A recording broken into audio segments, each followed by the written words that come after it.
Hey everyone, and welcome to week two of organizational behavior.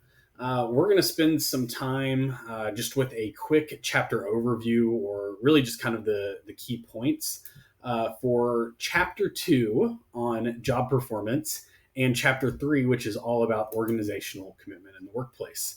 So, let's dive into it. So these two things that we're talking about, right? Job performance and organizational commitment. They are really kind of the key outcomes that we will see in this whole class about organizational behavior. Because everything that we talk about for the whole semester is related to job performance and organizational commitment.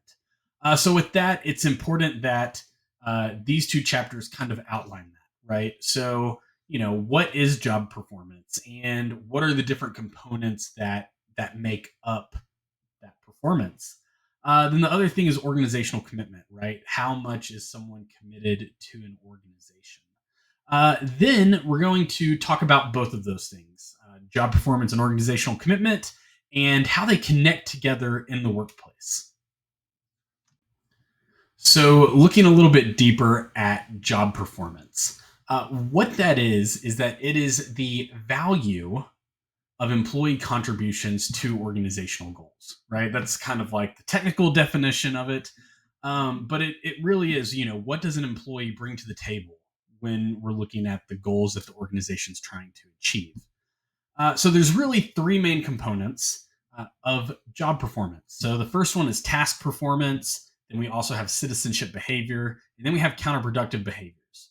But looking at task performance, this is really kind of like the bread and butter of what people think of when they think about job performance. So that is your duties and your responsibilities that are officially a part of the job, right? So that could be, if you're looking at a job description, right? What are the key tasks that you're supposed to do? So if you work at a pizza restaurant, right, it could be taking orders, making the pizzas, delivering the pizzas, right? That it's the tangible tasks and how well you perform them uh, in the workplace.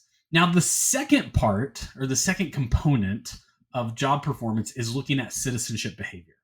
And what that is it's what does someone do that goes above and beyond just their regular tasks, right? So, that could be going back to the pizza example, right? You're working at a pizza restaurant, you're making the pizzas, you're taking the orders, you're delivering them, but then there's also a new staff member that gets hired and comes on board, right? And the manager is looking for someone that can volunteer to teach someone how to do the job, right? So by you as an employee volunteering to, train this person, if that's not part of your regular job tasks, then that would be an example of citizenship behavior.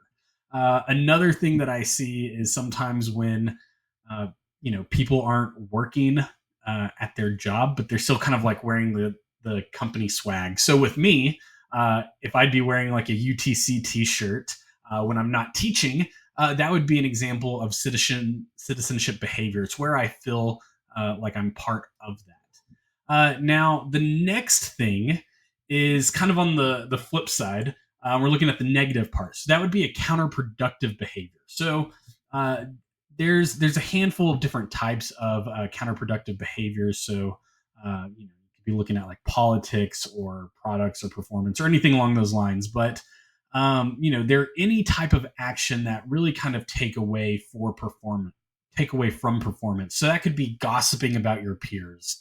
That could actually be some sort of like destructive thing where maybe you're damaging equipment. So if the pizza oven isn't working and now you only have one oven instead of two, you're not having to do as much work. So that would be a counterproductive behavior.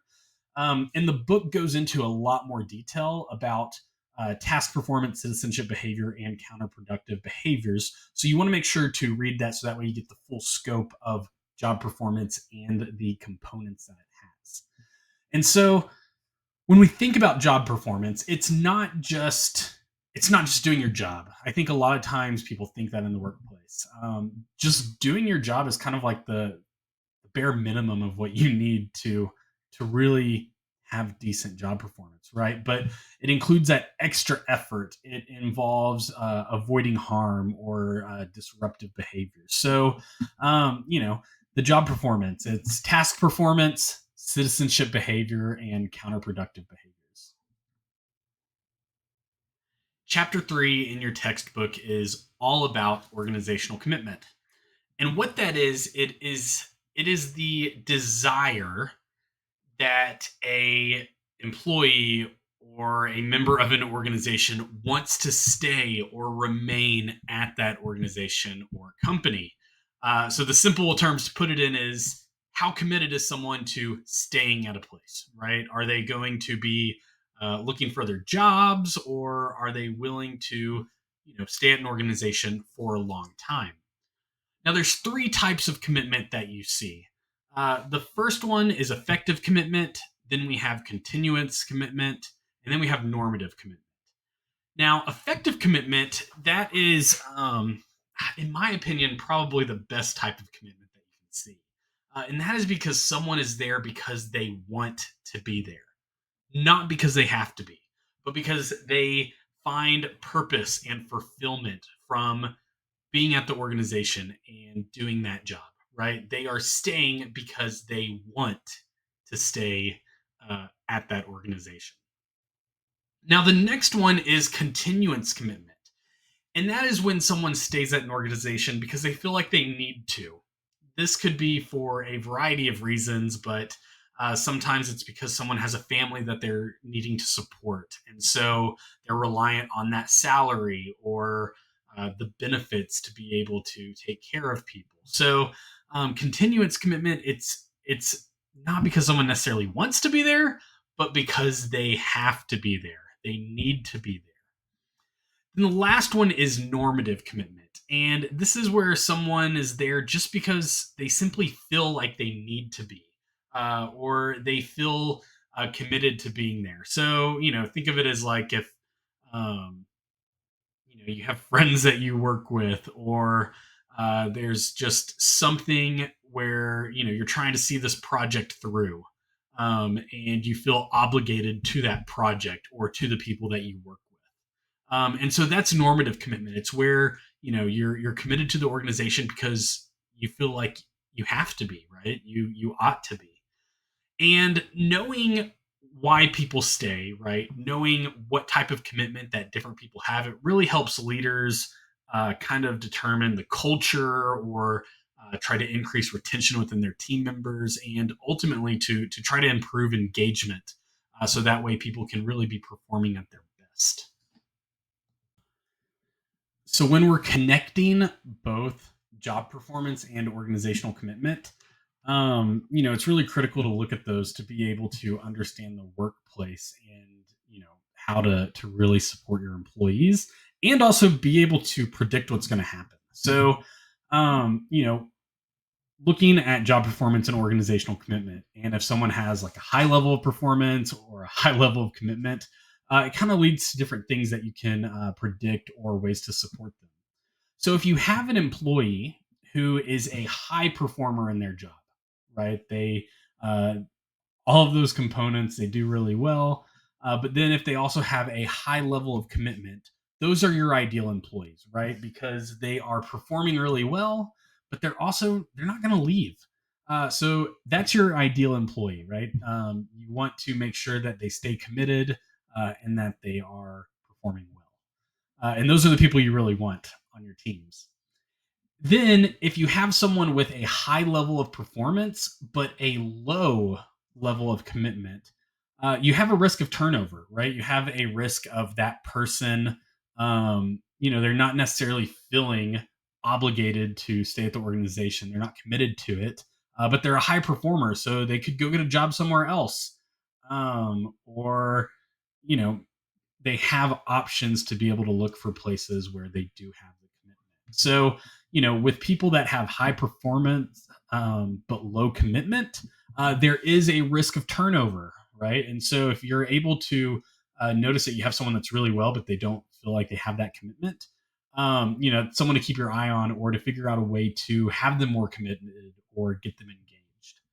Then, if you have someone with low performance and a high level of commitment, right? So they're really supportive to the organization. They're not planning on going anywhere. Like you can tell that they want to be there at the organization, but they're just not performing well. Those are people that you need to coach or you need to support so that way they can really start performing better. If you're able to provide them with the training and the skills to make that low performance to high performance, then you've turned them into ideal employees. So those are the people that you need to support and try to coach more to get them to that high performance level. Then the last one that we're looking at is someone that has low performance and low commitment. So that is an employee that is completely disengaged in their work. They're not trying hard. They're not doing what they're supposed to, and they don't really care to be there. So that's the type of employee that either needs to get reassigned to a different place where maybe they do better with performance or they have a better level of commitment internally, or to be frank, if they're not performing and they're not committed, um, as long as there's no legal issues with it, right? Like they shouldn't be at the company anymore. And maybe as a organization, you need to look at replacing that individual with someone that does have a higher level of performance and a higher level of commitment. So, both job performance and organizational commitment, they are super important. They're critical to understanding the workplace and the behaviors that your staff have. That is my brief overview for all of you on chapter 2 related to job performance and chapter 3 related to organizational commitment. Now, there is a lot of stuff that I did not talk about or I did not get as detailed as I probably should have. So, this course, like you are required to do reading on your own and learning on your own. So make sure that you fully read chapter 2 and chapter 3 in the textbook. Super important. Then once you get that done, make sure that you complete this week's online module, which includes your weekly questions. And then, as always, if you have any questions, feel free to reach out to me. My email is john-mckinney@utc.edu, or you can reach out to me through my phone number, which is 615-775-0247. If you do need a quick response, the best way to get in touch with me is text. And yes, that is okay. So, with all of that being said, good luck this week, and I will talk to you again next week. Bye.